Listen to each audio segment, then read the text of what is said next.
मैंने तो बोल दिया इसे, वो आदमी हमारे लिए मर चुका है।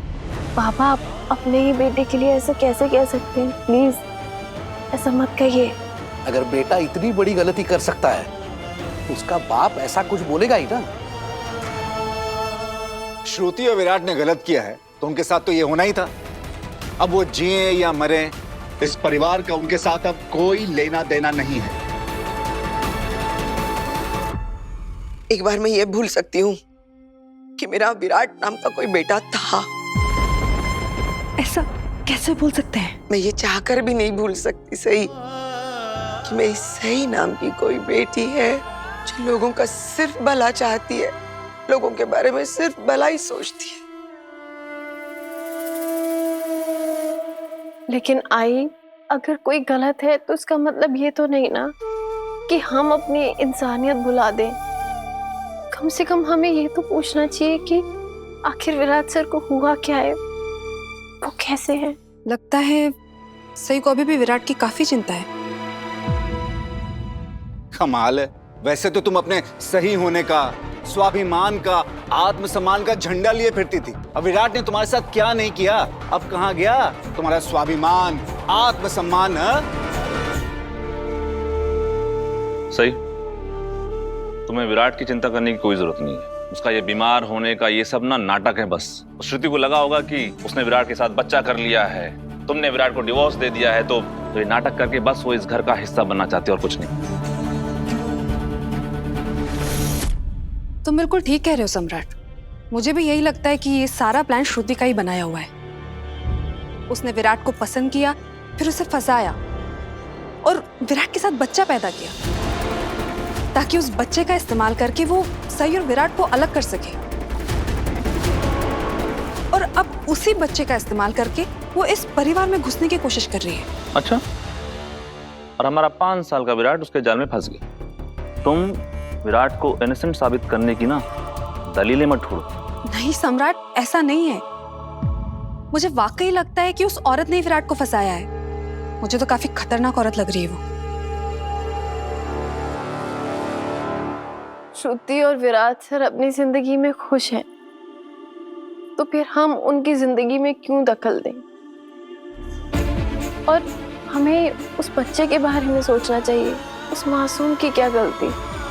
उसे तो पता भी नहीं होगा कि क्या चल रहा है। वही, लेकिन इन सब में आपकी क्या गलती है?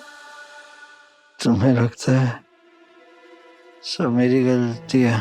एक भी बार पूछा ना डिवोर्स? एक भी बार पूछा नहीं? विराट, मैं श्रुति, मैं यही हूँ, आंखें खोलो। तू छोड़ के चली गई? नहीं। मुझे लगता है कि आपके हस्बैंड को कुछ मेंटल स्ट्रेस भी है। आई मीन, जिस कदर ये नींद में बड़बड़ा रहे हैं, ये कुछ एंजाइटी के सिम्टम्स दिखते हैं। ये फीवर की वजह से नहीं है।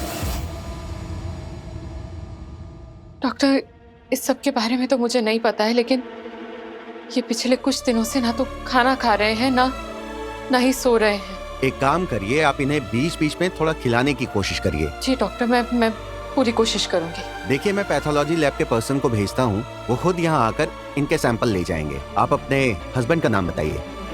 विराट। विराट, इनका नाम मैंने कहीं तो भी सुना है, याद नहीं आ रहा। इनका चेहरा भी कुछ जाना पहचाना सा। आईपीएस अधिकारी विराट चौहान दोषी हैं। अब पता नहीं डॉक्टर, मैं आपको आपकी फीस लाकर दे देती हूँ।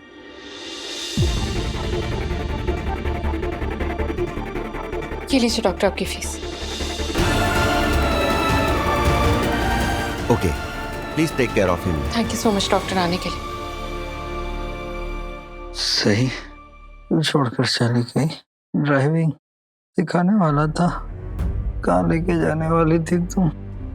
ने प्लान्स की थे, क्या हुआ? उन प्लान्स का क्या हुआ?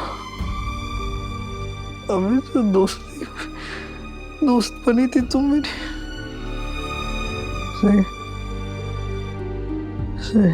विराट सही से कितना प्यार करता है। और इन दोनों के बीच में इतनी दूरियां आ गई सिर्फ मेरी वजह से। लेकिन मैं क्या कर सकती हूँ? विराट सर ने क्या किया, श्रुति ने क्या किया, ये सब रहने देते हैं ना। उन्होंने जो किया है ये हम कभी भूल नहीं पाएंगे। इनफैक्ट मैं खुद उस श्रुति को कॉल करके पूछने वाला हूँ कि उसने इस घर में कॉल क्यों किया था। अच्छा, और तुम्हें लगता है कि वो तुम्हारे सवालों के जवाब देगी? उसने तो सई को भी अपने सवालों के जवाब नहीं दिए, बल्कि इसे तो क्लियरली हक बनता है कि ये उससे सवाल पूछे। सई ने सोचा कि शादी बचाने से तो अच्छा है कि अपनी महानता की इमेज बचाई जाए, इसीलिए इसने उसे जाने दिया। मैं ये सब महान बनने के लिए नहीं कर रही, मैंने ये सब इसलिए किया है क्योंकि मुझे सही लगा। लेकिन इस बार तुमने जो किया ना सही, वो सही नहीं था। विराट के लिए, विराट की नौकरी को बचाने के लिए तूने गलत राह चुनी। कभी कभी मुझे अपने आप पे गुस्सा आता है कि क्यों मैंने तुम दोनों को करीब लाने की कोशिश की। वो आदमी तेरे लायक ही नहीं है सही। अरे वो क्या, मुझे तो लगता है ये सारा परिवार, ये घर ही इसके लायक नहीं है।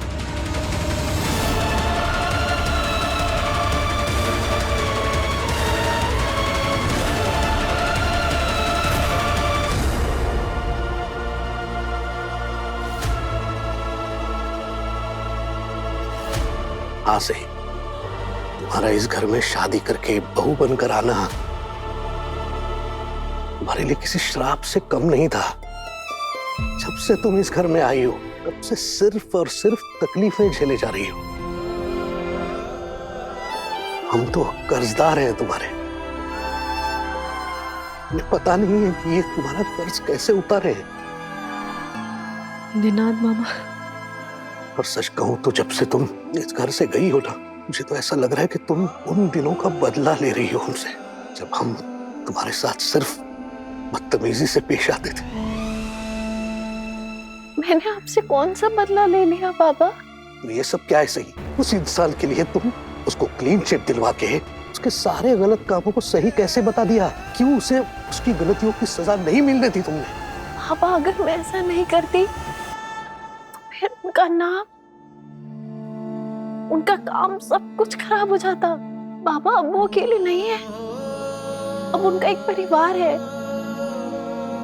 एक बच्चा है जिनकी जिम्मेदारी उनके कंधों पर है। और ऐसे हालात में उनकी नौकरी चली जाती तो उनको दूसरी नौकरी मिलना कितना मुश्किल है। चाहे कुछ भी कर लो, वो रिश्ता और उस रिश्ते से पैदा हुआ वो बच्चा, वो दोनों नाजायज हैं और नाजायज ही रहेंगे।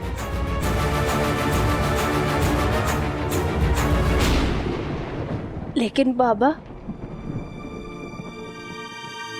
मेरा और विराट सर का रिश्ता भी तो जायज नहीं था ना?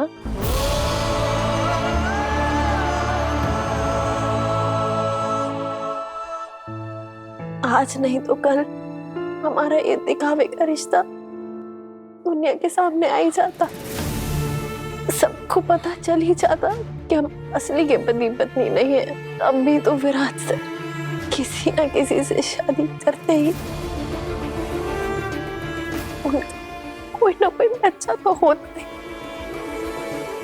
ये बात मैं मानती हूँ बाबा कि मैंने बहुत बड़ी गलती करी है।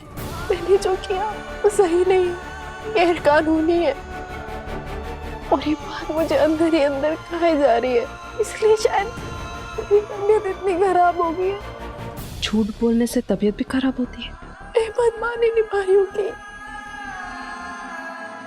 मैं झूठ बोल सकती हूँ, लेकिन बाबा, जब मैं शांति से सोचती हूँ ना, तो मुझे लगता है कि मैंने क्या ही झूठ बोला। मेरा और विराट सर का तो कोई रिश्ता था ही नहीं, तो फिर विराट सर और श्रुति का रिश्ता नाजायज कैसे होगा? विराट सर ने मेरे लिए इतना कुछ किया है, मेरा भी फर्ज बनता है कि मैं उनके एहसानों को चुकाऊं, उन्हें वो वापस दूं जो मेरी वजह से छिन गया था। उनकी आजादी।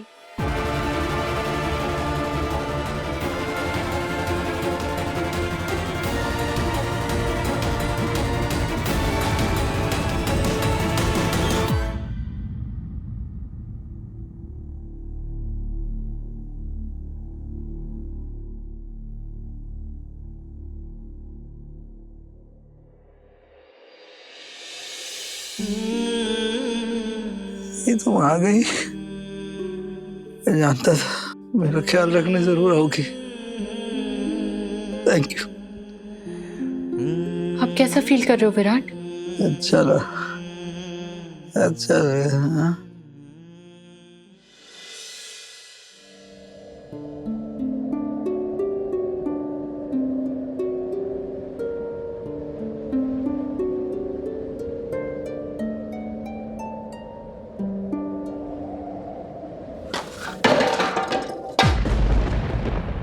तू मेरे इतने नजदीक क्या कर रही थी? विराट, तुम्हें बहुत तेज बुखार हो रहा है। मैं ये ठंडे पानी की पट्टियां तुम्हारे सर पे रख रही थी ताकि तुम्हारा बुखार कम हो जाए। प्लीज भगवान के लिए मत कहना कि तुम मेरा ध्यान रखने के लिए सब कर रही थी। पहले भी बोल चुका हूँ और ये सब करना मुझे अनकंफर्टेबल करता है। मत करो, मुझे नहीं पसंद है। विराट, ये वक्त तुम्हारी पसंद नापसंद देखने का नहीं है। मैं एक बीमार आदमी को उसके हाल पे कैसे छोड़ दूं, ये मुझे नहीं आता है। तुमने मेरे और मेरे बेटे का इतना ख्याल रखा है, मैं इतनी एहसान फरामोश कैसे हो सकती हूँ विराट कि मैं सब भूल जाऊं। तुम अभी बीमार हो, तुम्हारा ख्याल रखने के लिए मुझे जो करना पड़ेगा मैं करूंगी, क्योंकि अभी तुम्हारे पास फिलहाल मेरे अलावा और कोई नहीं जो तुम्हारा ख्याल रखे। मैंने तुम्हारे घर पे भी फोन किया था। क्या क्या किया तुमने? सॉरी विराट, मुझे लगा था अपने बेटे की ऐसी हालत देखी उनका दिल पिघल जाएगा, लेकिन किसी ने तुम्हारा हाल तक नहीं पूछा। बहनी, आप प्लीज छोड़ी ना इन सब बातों को। हमें आपसे पुरानी बातों के बारे में कुछ नहीं पूछना। हम सब बस इतना चाहते हैं कि जब तक आप ठीक ना हो जाए, आप यहीं रहेंगी हमारे साथ, अपनों के बीच।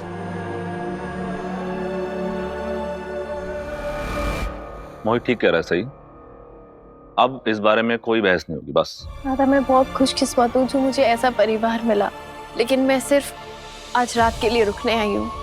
मैं उससे ज्यादा यहाँ नहीं रुक सकती। प्लीज कोई भी मुझे और रुकने के लिए मत कहिएगा, वरना मजबूरन मुझे अभी ही जाना पड़ेगा यहाँ से। प्लीज चली जाओ। क्या ये फिर से शुरू हो गई? अगर तुझे वापस ही जाना था तो फिर आई क्यों? ये जताने के लिए कि हम लोग कितने बुरे हैं और तू कितनी महान। ये जब से इस घर में आई है ना, बस क्लेश ही क्लेश है। तब से लेकर आज तक एक भी दिन शांति से नहीं गुजरा है इस घर में। हमारे घर की मान, मर्यादा, प्रतिष्ठा सब स्वाहा हो गई है। तो कभी भी किसी की भी बात नहीं सुनती। बात सुनने सुनाने की नहीं है काकू। मैं यहाँ हमेशा के लिए रुकने नहीं आई हूँ और किसी के कहने पे नहीं रुकूंगी, क्योंकि बात मेरे आत्मसम्मान की है और आत्मसम्मान को बचाया जाता है, उससे समझौता नहीं किया जाता।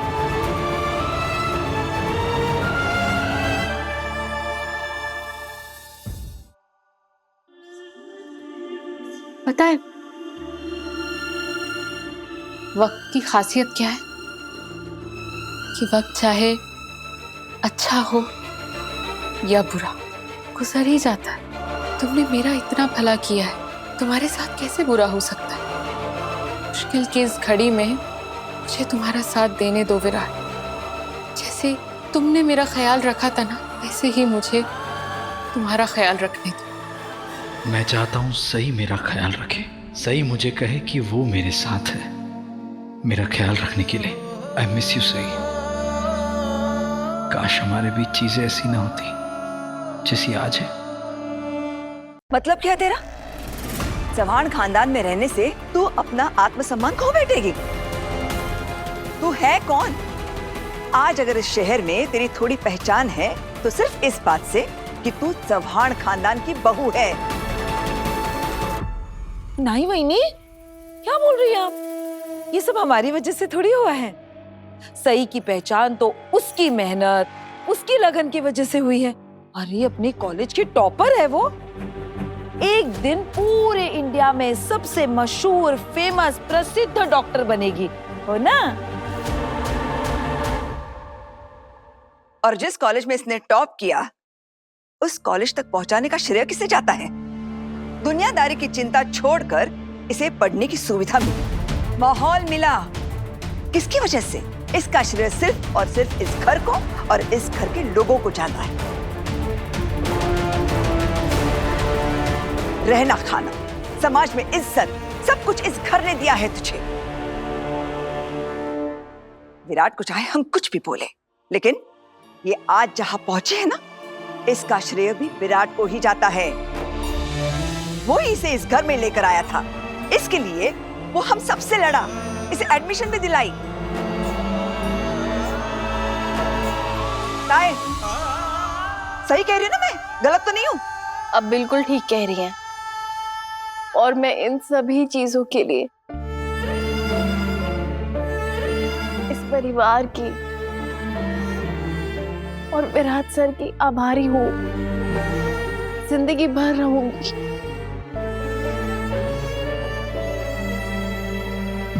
लेकिन अब मैं अपने पैरों पे खड़ी होना चाहती हूँ। मैं अपनी खुद की पहचान बनाना चाहती हूँ। मैं अपने दम पे जिंदगी जीना चाहती हूँ। इसलिए मैंने फैसला किया है कि मैं अकेली ही रहूंगी।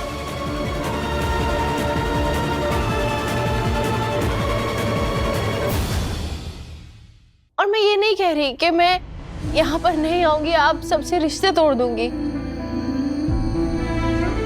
मैं यहाँ आते जाते रहूंगी, आप सबसे मिला करूंगी। बड़ा, तुझे जो करना है ना तू करना, पर फिलहाल थोड़ा आराम कर ले। और हाँ अश्विनी, सई की पसंद का कुछ अच्छा सा खाना बना। शिवानी, देवी, जाओ सई को उसके कमरे में ले जाओ। एक मिनट, तुम कहाँ जा रही हो? वो रूम, कमरा, कक्ष अब तुम्हारा नहीं है।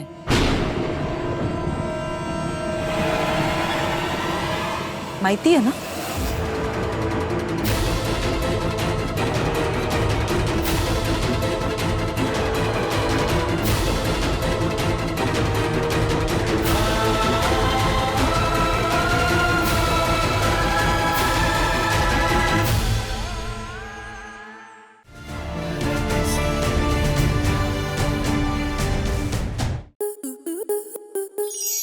To enjoy more such amazing videos, subscribe to our YouTube channel.